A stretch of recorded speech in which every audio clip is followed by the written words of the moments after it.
एक समय की बात है। एक छोटे से कस्बे में एमिली नाम की एक खुशमिजाज लड़की रहती थी। एमिली बहुत सुंदर कपड़े सिलने का शौक रखती थी। एक दिन उसने देखा कि उसकी पसंदीदा ड्रेस में एक छोटा सा फटना आ गया है।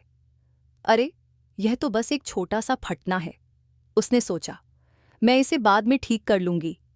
दिन बीतते गए और एमिली उस छोटे से फटने को ठीक करने को टालती रही।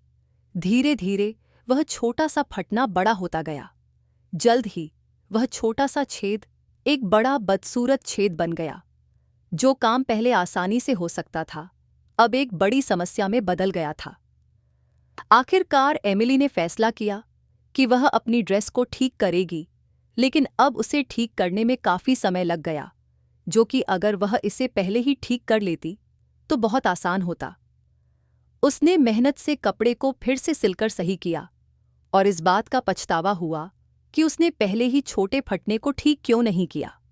उस दिन के बाद एमिली ने एक महत्वपूर्ण सबक सीखा।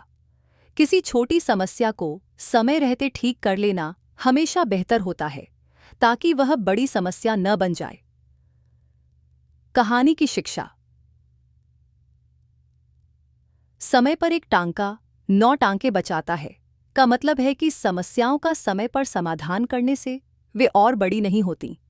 जब समस्याएं छोटी हों, तभी उनका समाधान करना जिंदगी को आसान बना देता है।